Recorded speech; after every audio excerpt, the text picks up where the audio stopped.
Check 1, 2. Go! Curious about real estate? Yes! Then you've come to the right place. Get the knowledge you need. Get over the fear and get started. This is the Michael Quarles Real Estate Show with your host, Michael Quarles.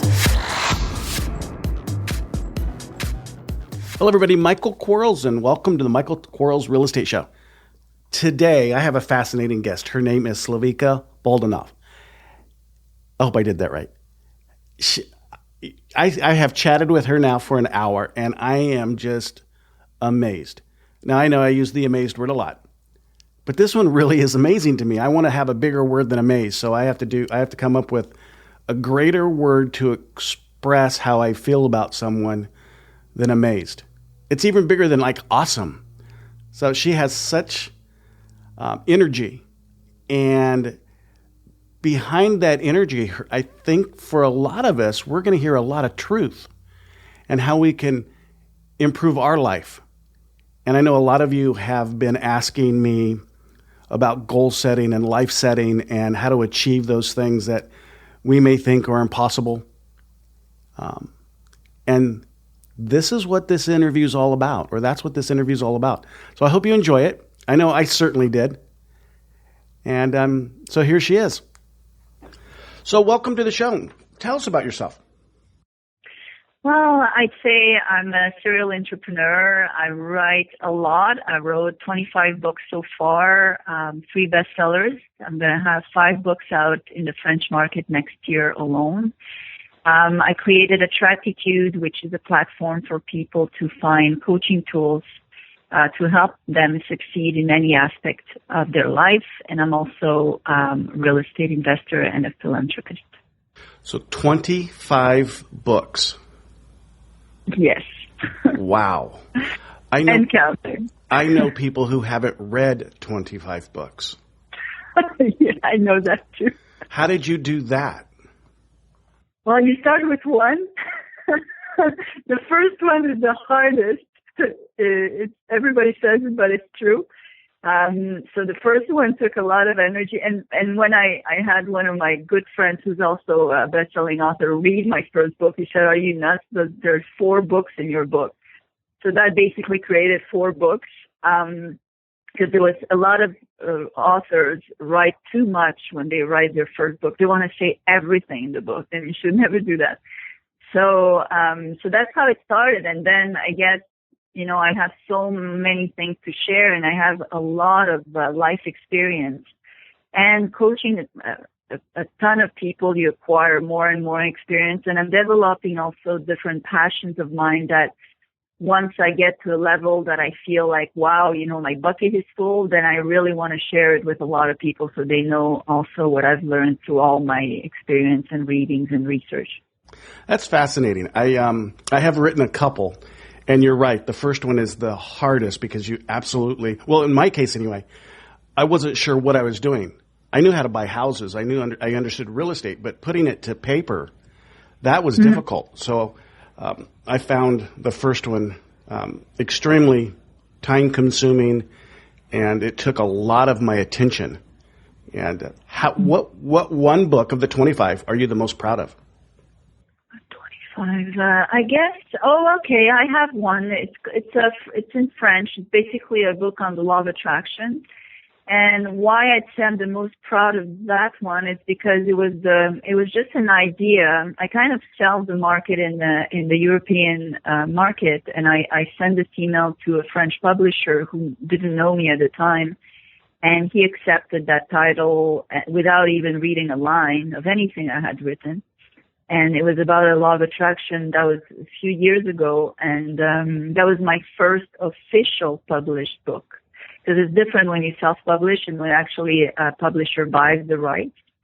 And now he published 4 of mine, and we're going on to 2 or 3 more next year, actually. But then it just went like super fast. Do you mind sharing with me the laws of attraction? Yeah, of course I can. Well, basically, the law of attraction is based on the idea that you attract to yourself whatever you focus on with positive energy. or with any energy, actually. The law of attraction is basically you attract to yourself who or what you feel and what you think about the most. So if you want to attract the best into your life, you have to change a lot of different things in your mental and also in your feeling space so that you basically attract the best and not the worst. It's like having a bad day. Well, you have a bad day because you woke up on the wrong side of the bed, but you are the one, you're responsible for all of that. And you have the power to change all of that. So basically, it took me about 7 years to develop a method, a combination, and a list of things that people have to do in a certain type of order in order for them to actually live a magical life, to have everything you want attracted to yourself. Like a little bit living like in a dream where you actually control the dream. I want to control my dreams, that's for sure. Do you believe that a person can have everything they want? Or is yeah. Okay. So if I wanted to live on the moon, which is an outrageous goal, could I do that? Within the law of attraction, could I actually? Well, I can answer this in two different ways. The first way is people actually went to the moon who really wanted to when nobody believed it could be done. So that answers one part of your question, is that the people that really wanted to do it, they figured out a way and they got attracted to the right ideas, to the right people, and they built a machine and they ended up there. So, and at that time, it was more crazier to say than it is to say today. So, yes. And the second thing is I would more look at when somebody gives me an outrageous goal, what they consider an outrageous goal, I would more look at why they really want to do it and do you really want to do it? Because if you really want to do it, it's going to be done. But are you ready to really live that? Or is it just because it sounds so cool to do? So because there's always two, and people, they want something, but they don't want it everything that is in the same bucket. Like, for example, do you want to be a superstar, but at the same time, do you know that if you walk down the street, you'll be bugged every 2 seconds? So it's like having it all, but at the same time, you need to know what you want exactly and how you want it. You see what I'm saying? So what you could...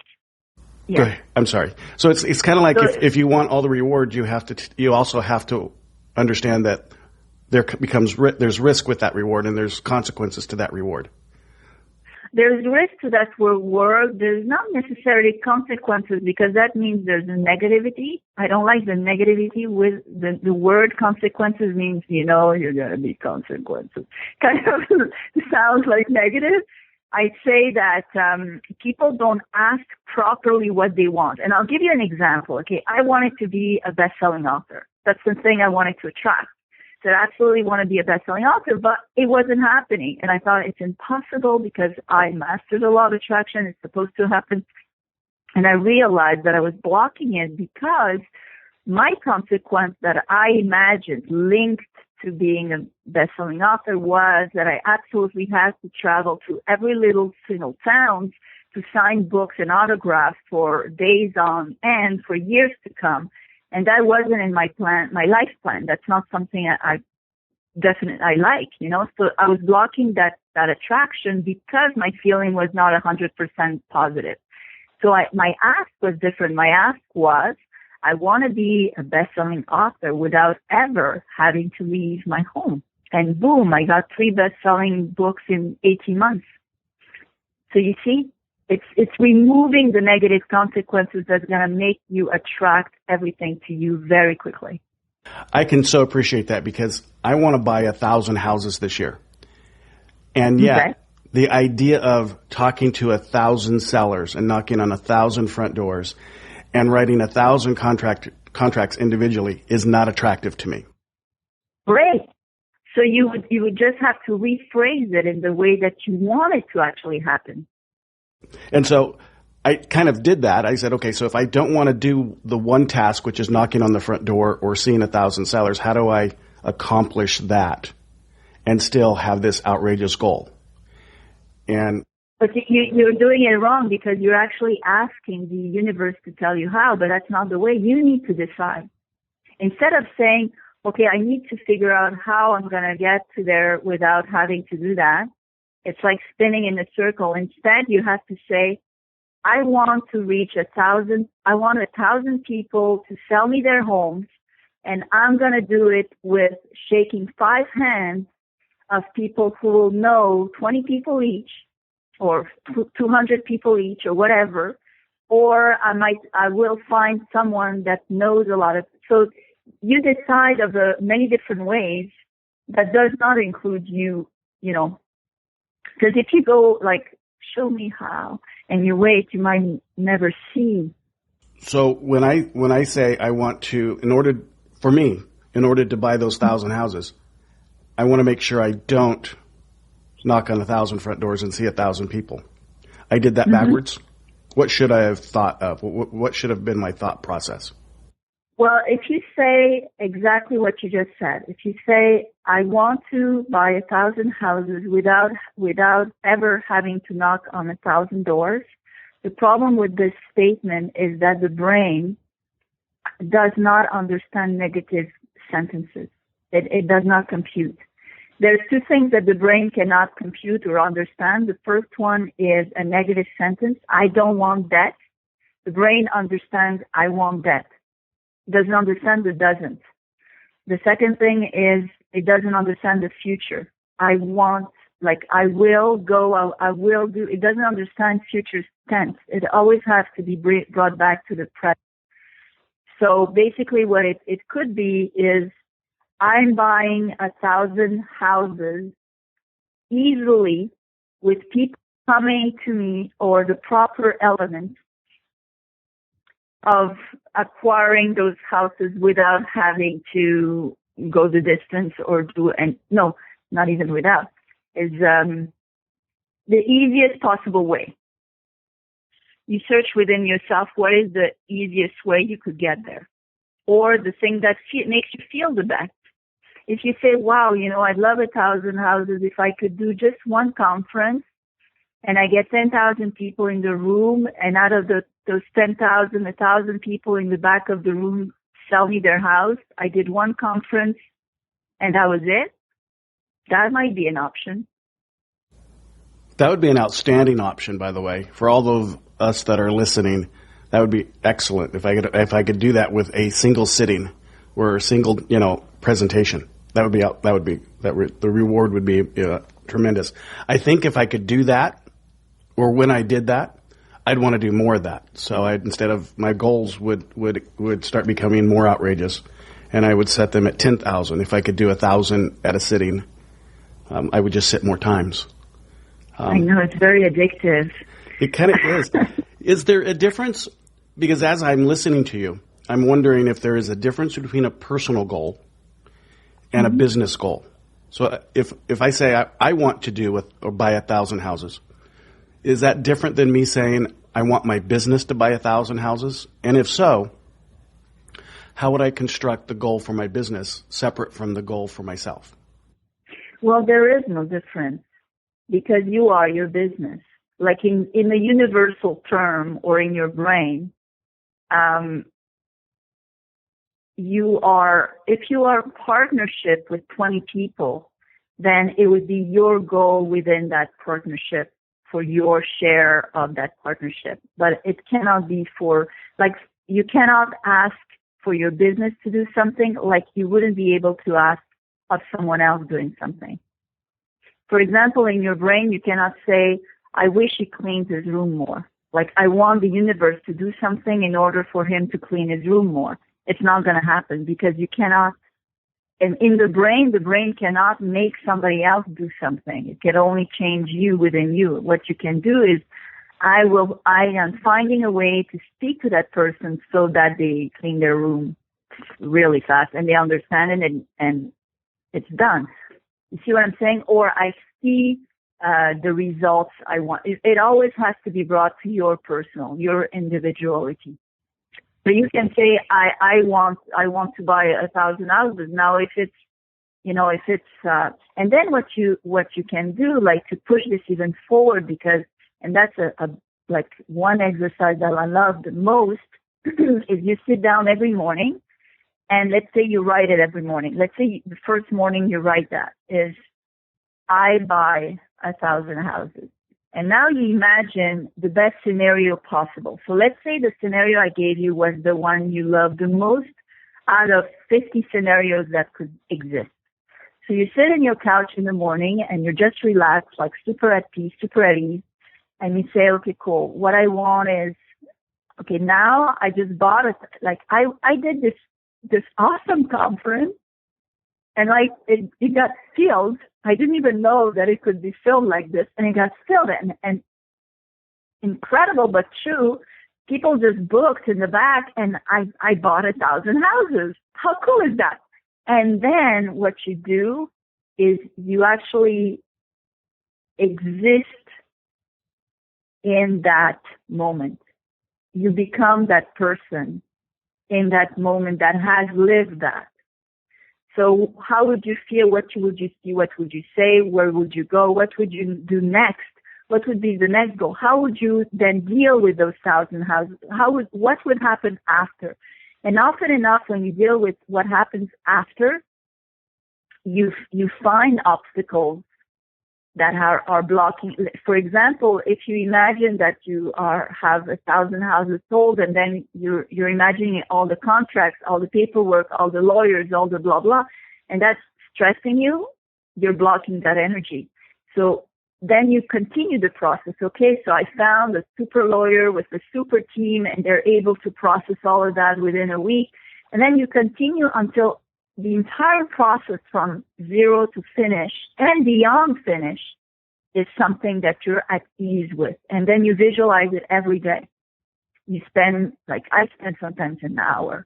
If I have a problem, I might spend like an hour or two visualizing the positive outcome. And the more you do it, there's things that are just absolutely amazing that come out of that. For example, I just watched David Beckham, the soccer player. Somebody told me, you got to check out his free kicks. He does some free kicks that are just unreal. If you like soccer, it's from Manchester United. Anyway, so he does his free kicks that are just incredible. And he was asked, how is he able to do this? Like, he hit with 3 balls, he hit them into each a garbage can that was probably like a football field away. And he got each of them inside with one kick. And he was asked, how are you able to do that? And he says, I visualized it. I always visualize the same thing. The mind is extremely powerful. So you can do that. And the more you're at ease with what happens after the 10,000 houses, see, what blocks a lot of people from achieving their goals is they don't plan what's happening afterwards. And the fact that they didn't plan what's happening afterwards is blocking them from achieving that goal. That makes a lot of sense to me. What, in your opinion, what's an outrageous goal? Or can you describe what a goal would be? Like, if you name a goal, this would be an outrageous goal.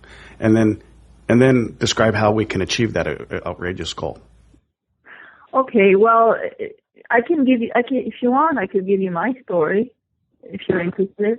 So one of my outrageous goals, I came down to Florida with $500 in my pocket, and I fell in love with Florida. And I said, I got to move here, and I'm Canadian. And so how do you do that? Like, there's no way I can move here if not marry someone, but that wasn't one of my plans. But my outrageous goal is to become a permanent resident of the U.S. And so that's an outrageous goal with $500 in your back pocket. And I wanted to be like really wealthy and really successful and all of that. And in Canada, I remember I was visualizing me on the beach, walking on the beach and being happy and super successful. Money was just flowing. It was so easy. And I had my papers and at the same time I was visualizing, I was actually scraping ice off my car with a wind blowing and like minus 40 Celsius outside. So that's the power of the mind. I was totally not in Montreal. I was already in Florida. And 3 months later, I did jumped into my car and came down. I went back and forth a few times. And then I wanted the easiest possible way to be an American, but I didn't know the law. And coincidentally, there's no coincidence, but coincidentally, a lawyer came to me and said, you could be a person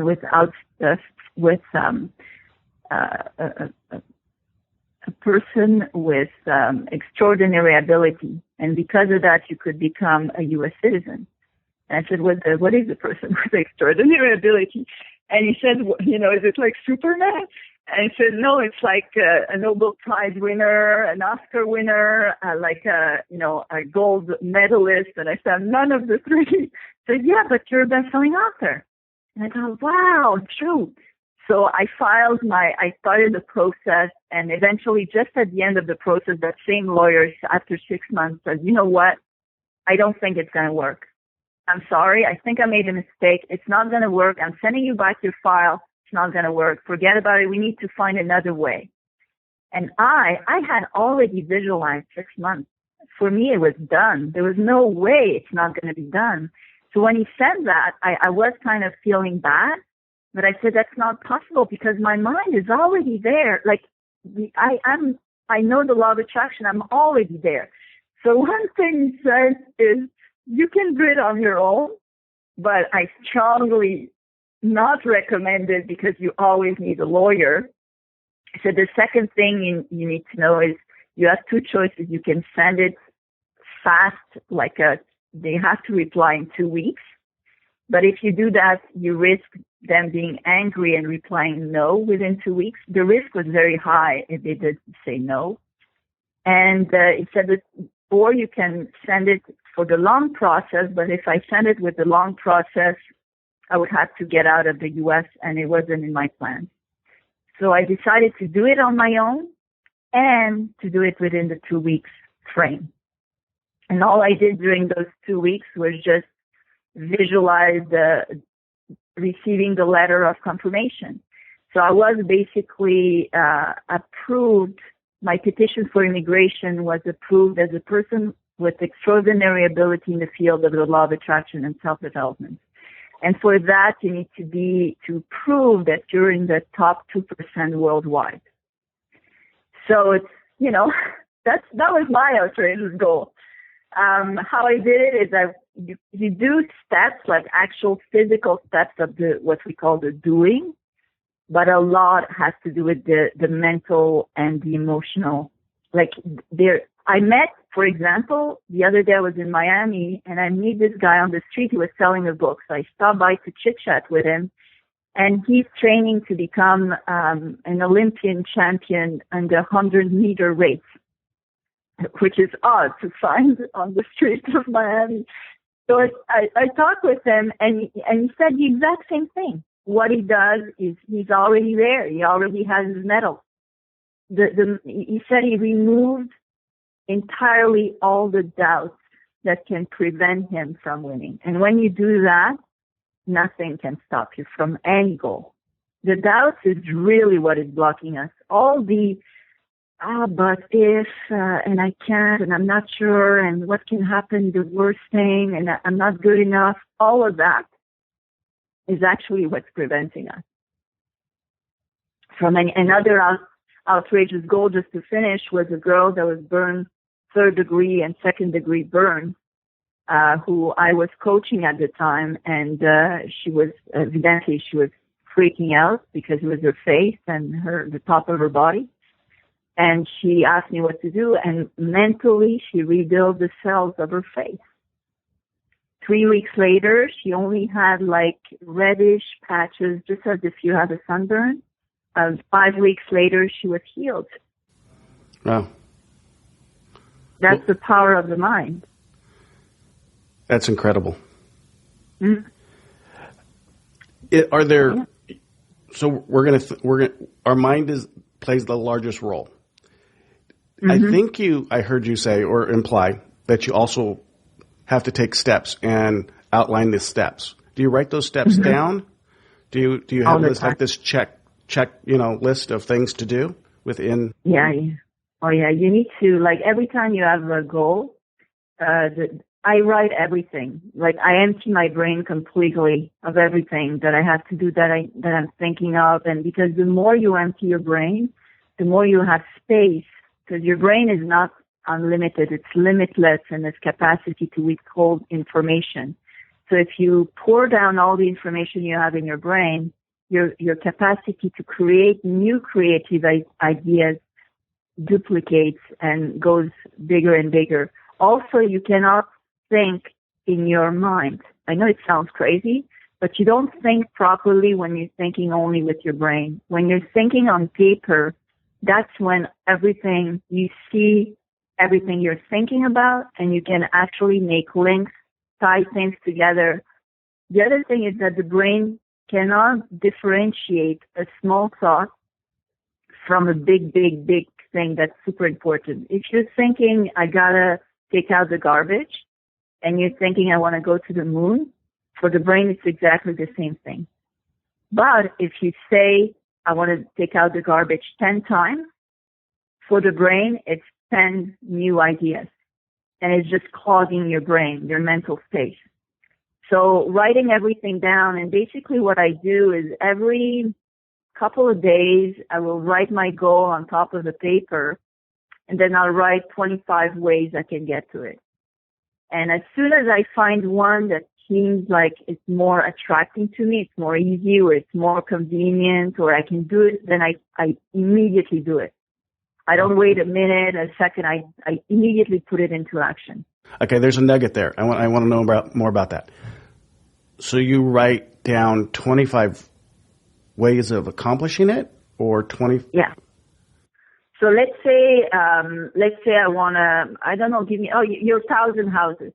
Okay, so let's say so you're going to write on top of your page, okay, I buy, you never write it in the future. I buy 1,000 houses.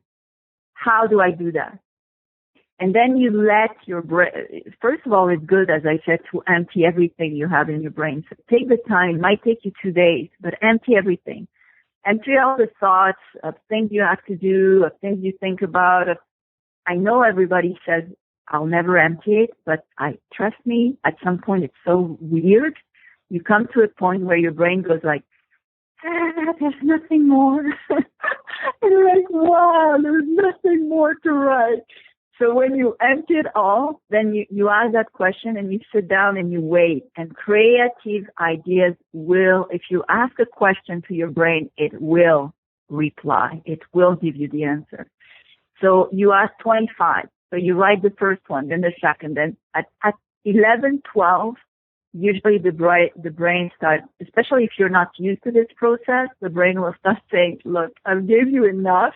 Can you stop bugging me? So at that point, if you really can't find anything else, then you look at the 12, 13, and some might be too big. For example, out of the 25, there might be one that says creating a conference. You can't put that into action like now. So what you need to do, you look at that list and you see some that you like, but they're too big as one action. So you take that step, that way, and you put it in top of a new page. So how do I create my conference? And then you write everything, like a brainstorm of everything you need to do to create that conference. And then out of that, it's like a little sub-outrageous goal of the outrageous goal. Exactly. And then out of that, you write everything. Again, if you find one that's too big, you're going to divide your goal in tiny edible pieces. And at the end, you eat the elephant with tiny little edible pieces. So you divide it, and until you get to a point where you have actions that you can immediately put in action. Okay, my secretary is going to call 20 locations for conferences. I'm going to find a radio station that want to, advertise or put out the word that I'm doing this free conference for homeowners that want to get rid of their house. Okay, what am I going to talk about in the conference? All of that you can actually start working on. And you'll see that it might be much sooner. And also what is very important for the brain is you have to give it a date. I buy 1,000 ounces before, let's say, December 31st, 2016. Mini advice here, when you give a date to your brain, never give a first of a month.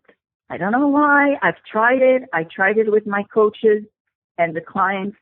A first of a month, for some reason, the brain doesn't understand that there were 31 days before. So it's better to give the end of the last month or the end of the month you want to achieve it by. It's much more effective for the brain. It understands that for some reason better. I can visualize that, actually. You see? Yeah. So it's easy. So then you say, okay, in order for me to buy 1,000 houses, that's another third point. You say, okay, in order for me to buy 1,000 houses before December 31st, 2016, by when do I need to have my conference? Okay, for example, it might not be this particular thing you're doing, but out of the 25, you choose the action. Some actions will have a delay, right? Cannot be done tomorrow. So it's a mini goal within the big goal. So a mini goal within the big goal has a different time frame. So you set a different time frame for that one. How much time do you dedicate on a daily basis to this? Well, a lot. I dedicate approximately, I'd say, on every, like, just the goal thing, just this, what I talked about, I dedicate about 2 hours a day. But the expression, I think it wasn't it, who said, what president? Lincoln, who said, if you want me to chop a tree, I'll spend 80% of my time, like, sharpening my saw and 20% cutting the tree. Because every hour you spend planning, and that's a proven fact, every hour you spend planning will save you 10 hours of execution. So I'd rather spend 2 hours planning and saving 20 hours of execution. That makes sense. I hope people actually are listening. So I really taking what you're saying to heart. I'm glad because it works. I mean, I'm a person who came really out of a lot of difficulty to a place where I'm really successful and I do a lot. Like when people, I'm not kidding, I'm getting 5 books out next year in the French market. I'm going to write soon a 400-page book that's going to come out in October. And I'm traveling, I'm having fun, I have a lot of free time. My business in France is booming. I have coaches coaching there. I'm soon to develop a business in the U.S. Last year I did like 60. I'm painting also. I do art, so I did like 60 paintings.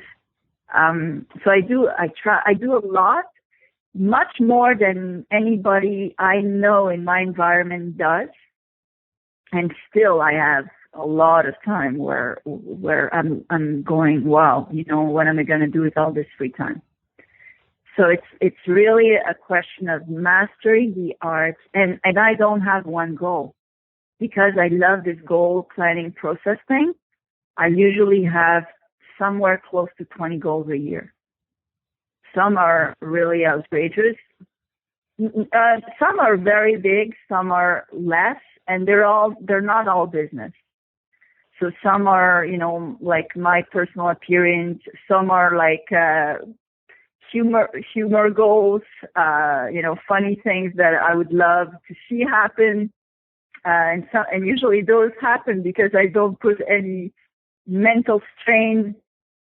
What blocks a lot of people from achieving a goal is the stress they put on the goal.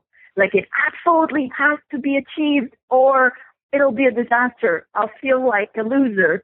All of that makes it that they don't get it because the stress involved in not achieving the goal is very high.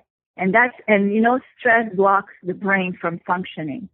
You cannot, your brain will never function if you're stressed. It just doesn't work. It blocks it. It's a mechanism that is there to protect us, that was there since man is man, to protect man in case of danger. So it's an automatic block that prevents us for our own good. Because imagine caveman going out and fighting, a big animal with big teeth. It's not at that time that you want to think about, what are you going to cook for dinner, or are you going to go to watch a movie or whatever, as the time you're fighting. So because of this, the adrenaline and the stress, the ones that were thinking of something else than fighting the animal got killed. The ones that survived were the ones that had that blockage in the brain that said, oh, stress, anxiety, we blocked the thought. The only thing we're focused on is fighting or fleeing this animal. The animal disappeared. The animal became our problem. And the problem that most people have is when they have a problem, they only see the problem. And that builds up the stress. Because it builds up the stress, they only see the problem because they're fighting that animal. Because they're only seeing the problem, they're building more stress. And then they lock themselves out of the solution. They're completely blocked. That's when they would use the word I'm stuck. And they are, because their brain cannot function anymore. Is that, are you describing something? I'll paint you a scenario. I have to buy a house because if I don't buy a house, I can't pay off my debt. Is that a stressful? Well, yeah, it is super stressful. So I shouldn't set the goal that I want to buy a house, or how do I set the goal if the reason I want to buy a house and make the money off of buying the house is to pay off the credit card or to get rid of the JOB? How do I achieve that goal and set that goal for myself? Okay, it's a very good question. So that's another part of this equation that's very important is, let's say a goal is your destination. The responsibility, the fact that you say, I will get to that goal, is you in the driver's seat of the car. Okay? If you're just a passenger, you'll say, oh, it's due to economy, it's due to my problem, it's due to that, I cannot reach the goal. But the excuses put you in the passenger seat. If you're the driver, you know your direction of the car, where you're going. What fuels the car is your motivation. The motivation is the why you're doing that. And that's also extremely crucial to have it right, because if you have a negative motivation based on fear, I have to get to this point because I'm so afraid to stay where I am, you risk blocking yourself from advancing because your mind gets stressed and it just pedals in the same spot. You cannot run away because you bring all of that with you no matter where you are. So it's not like you can run away and you'll leave that thing behind and you'll go get something that'll fix that thing behind. You have to first face the things you want to fix and put a plan in fixing them. And one of the elements of fixing that thing might be acquiring a home. For example, I want to quit my job. I hate my job. It's horrible. I can't stand it anymore. I don't want to end my life in this job. I hate my job. I can't stand it. That blocks the brain completely because you're just fighting something. And the more hate and the more resentment, the more first you get toxins in the body, you become ill. You might want to become an alcoholic as well because the pain is so big that you want to forget about it. So a lot of people start drinking or using medication to numb that pain instead of looking at it on a different way. If you look at it in a way that, okay, this is an experience now that I have. It's the job. My goal is I have an income that's greater than my job. So you need to know the amount. So let's say my job brings me $3,000 a month. My goal is to create a different income that's $5,000 a month, or even $3,000. It's still looking good. And then it doesn't become I'm fighting my job. It's I'm creating a goal that's this. It doesn't involve the job. It doesn't involve running away from. It's just a goal. The goal says I want to create an income that's $3,000 a month. Evidently, what's implied is when I create it, I'll drop my job. But it's not fighting anymore. You see the difference? If, for example, I say I absolutely have to sell my house because I want to get rid of my debt. That's so negative in its own self. It's like full with panic. But if you say, for example, my house is amazing. It's a really great piece of property, and I'm sure a lot of people will really enjoy living in it. The great thing about it when I sell it is I'm going to earn, let's say, $125,000. I'm going to earn a lot of money. It's better to think in terms of, even if you say it or you think it and feel how the difference in your body sounds. Like if you say, I absolutely have to sell this house to pay off my debt of $125,000. If not, I don't know what I'm going to do, and it's crazy, and oh my God, nobody's coming. Or, this house is so amazing. It's so great. It's so cool. Somebody's going to live here and live a happy life, and for that, they're going to give me an amount that's going to make me $125,000. Isn't that awesome? Evidently, the subline is, with that money, I'm going to pay off the debt. But the mind is not concerned with the debt anymore. The mind is concerned with this beautiful project of creating abundance, of creating money. You see how it feels differently? Oh yeah, I was actually smiling as you were saying that, because I was actually having I'm going to call it the emotional feeling of the difference between needing $125,000 to do something else and earning $125,000 the other way. So yeah, I was absolutely looking at it two different ways. And that shift is so important. I had a woman at some point. She was suicidal. She wrote me a suicide note. She says, I'm sending you this letter. You're probably not going to read it because you receive a ton of mail, whatever, but I want to say that at the end of my life, I have critical anxiety problems. Can't drive my car anymore. I can't go in elevators anymore. I have to call 911 all the time because I'm in constant panic. I can't breathe. I can't sleep. The bank is going to possess my home because I'm a real estate agent. I haven't sold in 3 years. No clients, no nothing. My health is going down the drain. I got a lot of extra weight because of it. My family and I don't, like, everything was going wrong. You know what I say, like, everything? And I read this and it's like, oh my God, I don't want to let her commit suicide. I freaked out. So I reached out to her and I said, no, you got to follow the rules I give you, the set of rules, and we're going to fix this. And at first she didn't believe. I even told her, imagine receiving a check a day. How would you feel receiving a check a day? And she said, you're crazy, but I'll imagine it. 8 months later, by the way, she was receiving a check a day. But yeah, and 3 weeks later, she had the anxiety was gone, finished with. A fourth week, she started receiving weird money from place like the IRS made a mistake and sent her like $2,000. Like she freaked out, like the IRS sending back money. It was unheard. So I'm gonna send you a letter and tell you how bad my life is. Okay, because it's not really bad, but if I can like make stuff up and get a check a day.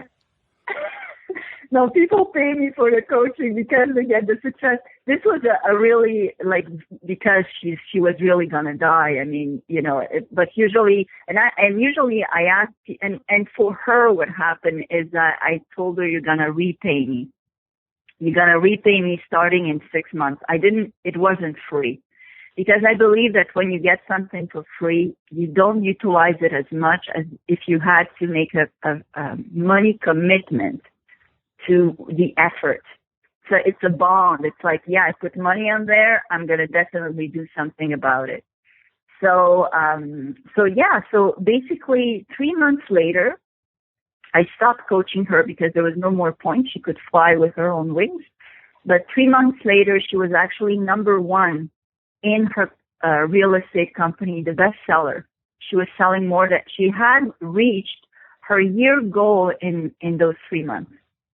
So the owner asked her because he freaked out, and he called me and says, what did you do to this woman? Because he knew her for 2 years. I mean, she lost weight, she lost her anxiety, like she changed completely. What did you do to this woman? Because he said she never comes to the office anymore. Because she programmed her brain to have one close for every meeting. So she only finished by having 4 meetings a month, 4 closings a month. She didn't have to meet 200 people to have 4 closings.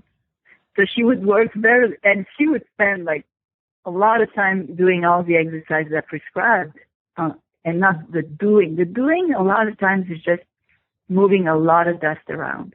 If you're doing a lot, but you don't have the proper mental and emotional steps as you're doing, it's just moving dust around. It's like, for example, everybody had this. I had this happen to me. For example, you lose your keys. Okay, you have a super important meeting, and either you can't find your driver's license, your wallet, your keys, something is missing, and or your phone, something is missing, and then you start freaking out, right? Start panicking. It's like, where did I put it? Oh my God, I'm getting late. And fights happen like this in couples. Where did you put it? You lost it, blah, blah, blah. But now the rush, the adrenaline is there. It's so there that the brain is locked. It's finished. You cannot think where you put them, no matter how hard you think. And you're searching through and now you see the time has passed. The appointment is over. You're never going to get there on time. It's finished. So you sit down because it's over. There's no way you're going to get there anymore. So you let go. And at that precise moment, you see the keys on your table. They were there all along. I always tell my wife she hid them from me. And she says, no, I didn't, honey. And I said, I know you did because I would remember where they are. And she laughs at me. I was going to say. Yeah, go ahead. Go ahead. I'm sorry.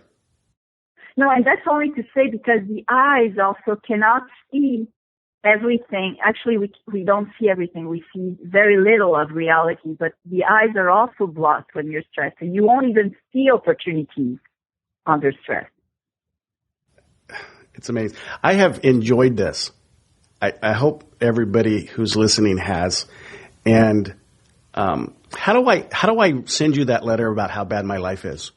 Or how do people find you? And if someone out there needs you, how do they do that? How do they connect? Well, they can definitely come on attractitude.us. What I'll do because it was really fun. I really enjoyed this interview more than I usually do. Okay, so I'll send you a link where people can click, and I'll give them like a 15-minute free session where I can give them at least one reply for free. How about that? That's excellent. At least they can go on the right trajectory. At least they can go in the direction they like. Yeah. I may be taking you up on that myself. As I'm envisioning, I'm a really big goal setter. I enjoy setting goals.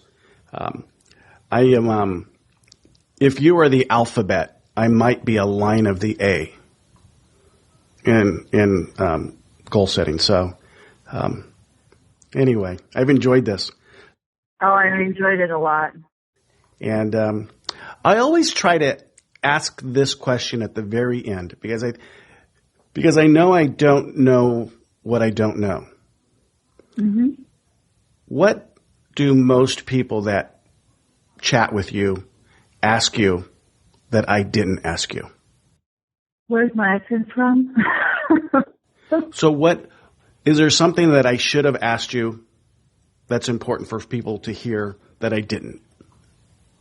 I'd say no, not really. You were really thorough. I think if I can add something humbly, it's to really that people understand, and if I can leave the planet with having touched a gazillion number of people knowing this reality, is that really everything is possible.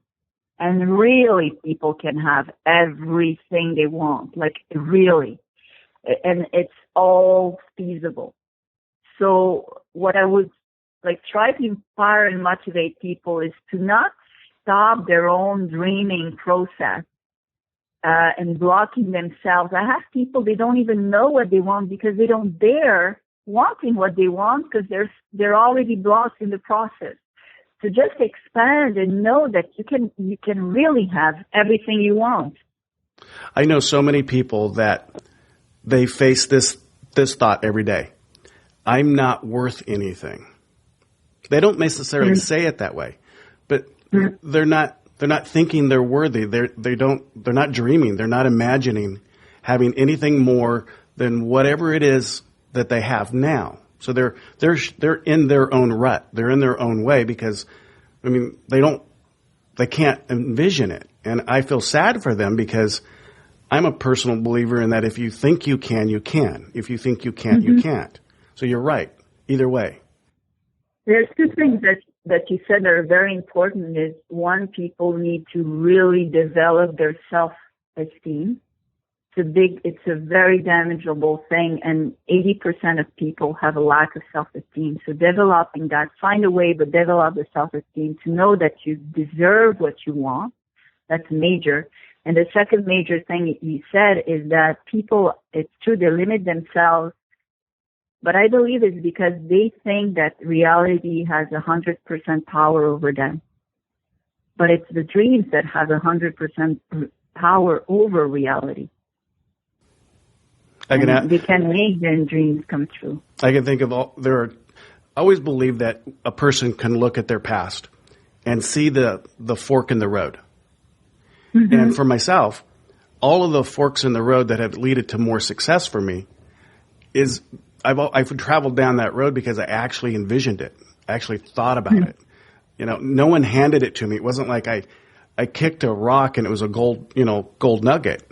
I did everything on purpose. And I see so many people out there that aren't taking purposeful action. So they're just going through their day and their life and not achieving anything or not wanting to achieve anything. Where deep down inside they truly want to, but they just don't know how to yell that out and say, "I can do this. I want to do this." And I hope this interview really inspires people to really look at themselves from a different light and know that they can do what they want to do. And I appreciate your time. Well, I appreciate yours, and thanks for having me. It was really fun, and I hope that it really awakens. When you talk about people that, don't dare or don't do, they're like sleepwalking. So I hope we awakened a lot of sleepwalkers so that they start living life on purpose and doing things to have a better life. And I don't know about you, but I know in my life, I have absolutely been a sleepwalker. There's been moments in my life I stopped imagining. I've stopped dreaming. I've stopped wanting. They were short-lived, but there were still moments that, tomorrow was just tomorrow. It wasn't a better day. And so I think there's a lot of truth to what you've said. And I thank you so much. Thank you as well, and all the best. And if you want to give me that call, I'll be more than happy to. Thank you so much. I'll talk to you soon, okay? All right, thank you. Bye-bye. Wow, that's the only word I have to say about that conversation is wow. I know I'm gonna send her my letter. I can't wait for her to change my life. And as good as it is, I can see some value in what she says and having someone like that on your side and to guide you to bigger success and greater success. I was highly, highly impressed. I enjoyed that one. Thank you, everybody, for listening. I hope you received something and learned something for yourself in that conversation. Until next time, bye-bye. Thanks for listening to the Michael Quarles Real Estate Show. Get more info and stay in touch at michaelquarles.com.